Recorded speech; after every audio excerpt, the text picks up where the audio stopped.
again. Last week I played you Dan Tehan's excruciating response to Sarah Ferguson on the ABC about the self-evident contradiction of jettisoning net zero, well done, but remaining in the Paris Agreement, boo. Here's a brief recap. We will take a policy to the next election and we will seek an imprimatur from the Australian people to our policy, and then that we will use that to inform the interim targets that we set through our NZ. And it went on and on like that. But last week I also praised Susan Lee for this response to a similar question. If there are reasons why people in Paris or in some United Nations organisation don't like it, I can deal with that. Yes. So, imagine my dismay when Susan Lee then adopted the Tehan approach when she too went up against Sarah Ferguson, who, apart from interrupting her some 30 plus times, as Andrew Bolt hilariously demonstrated this week, Sarah Ferguson actually asked Susan a perfectly reasonable question. Is this your message to Teal voters, those Teal voters that you need to win back to secure the crucial seats to enable you to actually be in government? Is your message to them that they should be thinking about embracing coal? My message to them is that our affordable energy plan no, but on is coal, about power is your prices. message to them that they should take a new look, a fresh look, go back to coal? Sarah, we're talking about a transition away from coal as a baseload power source. No. Susan, stop listening to your spin doctors and just tell the truth. When your policy is to prioritise energy cost to the consumer over net zero emissions targets, when your policy is to make use of Australia's abundant energy resources, and when then someone says to you, are you asking Australians to look again at coal, then there is only one truthful answer, and that answer is yes. Full stop. No explanation needed. No qualifications needed.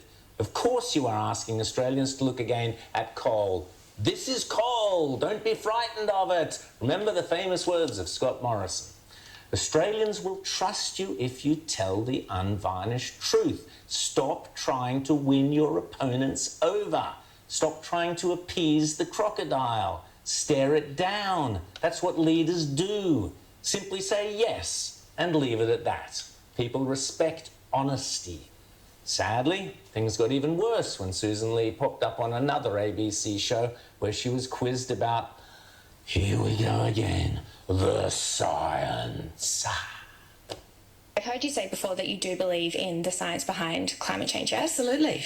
You were standing next to Nationals leader David Littleproud on Sunday as he explicitly said that this decision is not based on science. Is that right? I don't believe that's what he said. He said that the economics is what we need to focus on He to bring said prices this debate down. is not about science. This debate is not one predicated on science. It is one predicated on economics. He's certainly not walking away from the science of climate change. There may have been a misunderstanding there. Now, Susan, a word of warning. The science behind climate change is one of those meaningless tautological concepts so beloved of the left which allows them to get away with blue murder. Phrases like, do you believe women? Or Black Lives Matter? Or love is love? The list goes on and on. These phrases can't be argued with because they are self-referential. The science behind whatever should ring alarm bells to everyone who was mocked and ridiculed during COVID or even forced to take a vaccine against their will. There is science literally behind anything and everything because science is merely the study of how a thing works, and by understanding how a thing works allows for projections or predictions of how things may work in the future. Science is based on observation, proven facts, and precise formulae. Science is not a belief system. Religion is the description of belief systems, not science. Scientific theories evolve and should be subject to constant, rigorous testing and challenge. There is no single science behind climate change.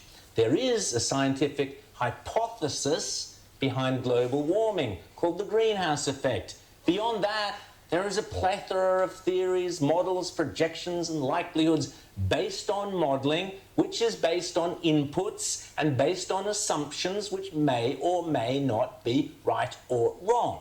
So when some young kid on the ABC says, "Do you believe in the science behind climate change?" again, there is only one truthful and honest answer. What do you mean?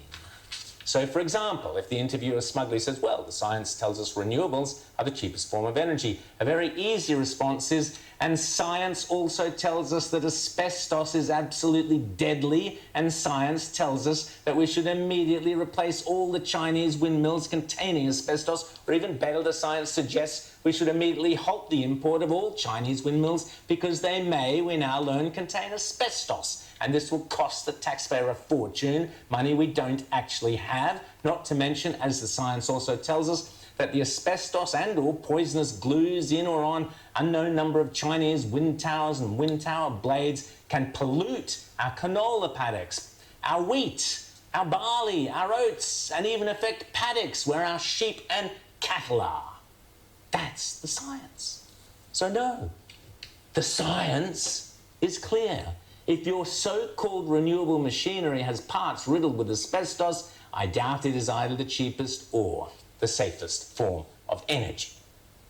Susan, faced with specifics, the typical lefty will immediately retort with some hysterical virtue-signalling accusation such as, "So you don't believe in climate change, you're a climate denier," or some such nonsense, to which there is only one honest and truthful response.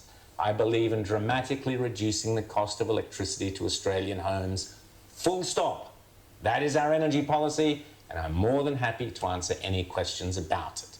If the interviewer persists, which they will, force the interviewer to be precise and to quote whatever science they are referring to.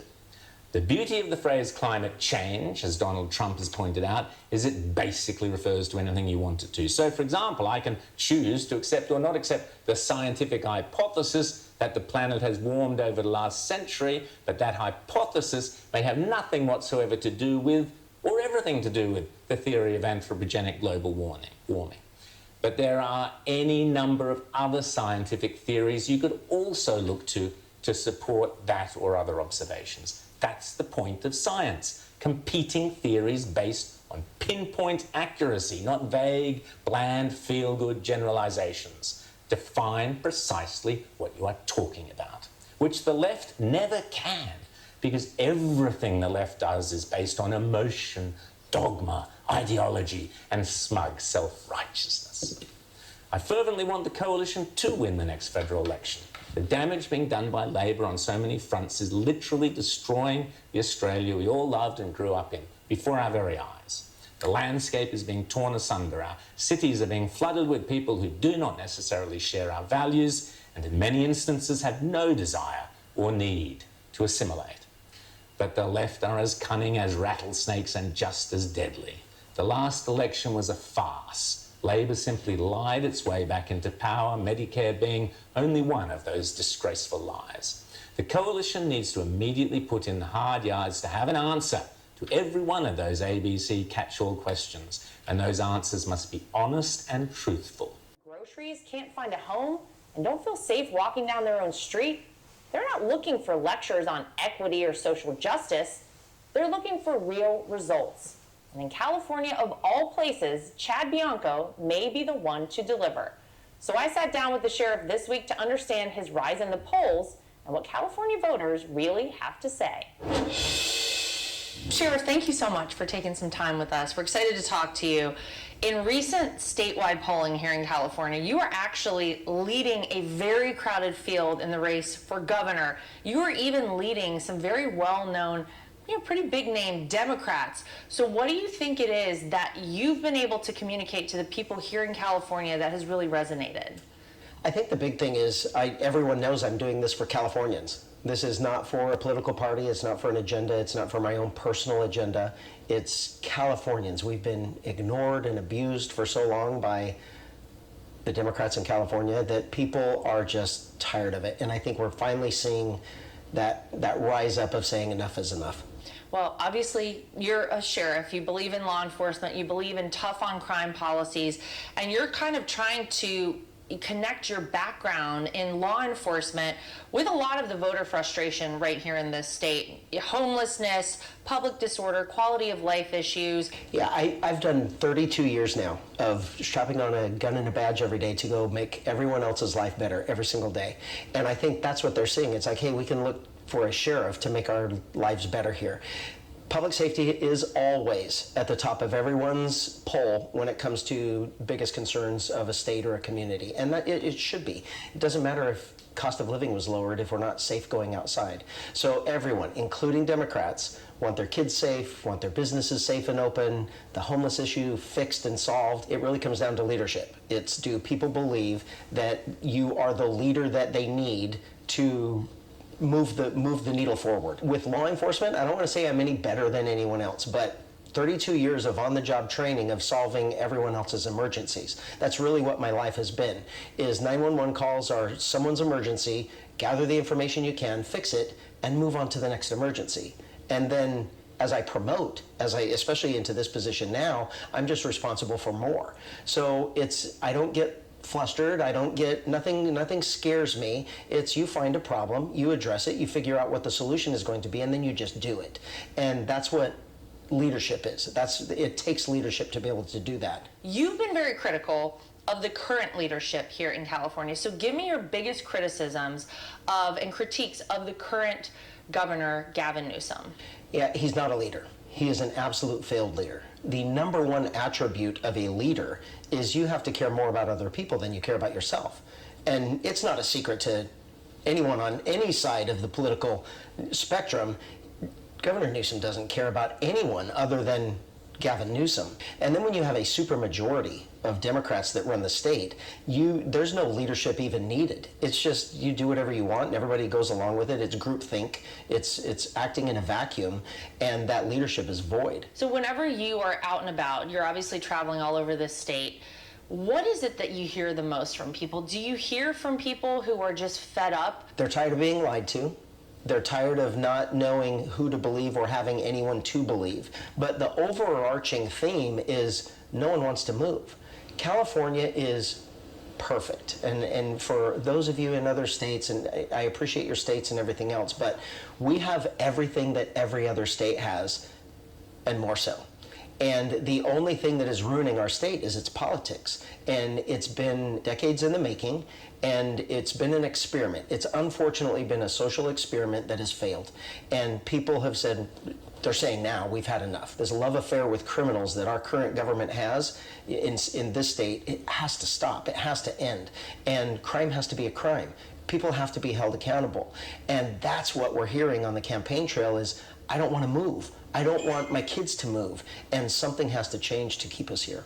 Well, let me ask you about the crime here. You have criticized California's sanctuary state status. Yeah. So as governor, what is it that you would do about that, and how would you work with federal law enforcement who's trying to enact law here? Yeah, I'm currently suing the state. We have a lawsuit against the state because our sanctuary state law, SB 54, which is what it was here, is unconstitutional. It forces me to violate federal law or state law, which in and of itself makes it unconstitutional. The problem is our government doesn't care. So they're just letting it drag through the court system. But regardless, the sanctuary state law here is harming California. It does nothing to keep us safe. It does nothing to keep the immigrant community here safe.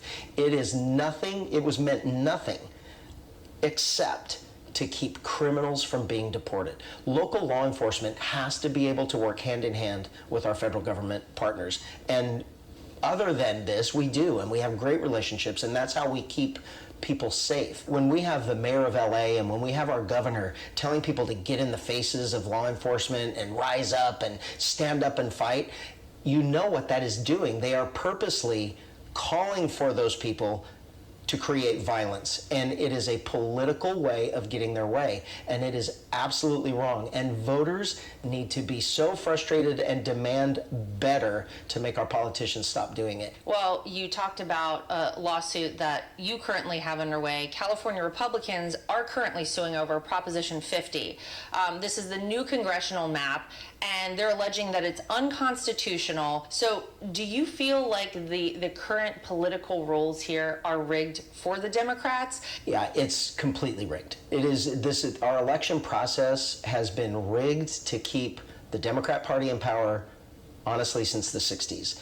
And every 20 years, people get so fed up with it, they elect a Republican governor. And that's where we are right now. The gerrymandering districting, really for me, being at the head of law enforcement, the leader of law enforcement, the Constitution and the constitutional rights of Californians actually matter.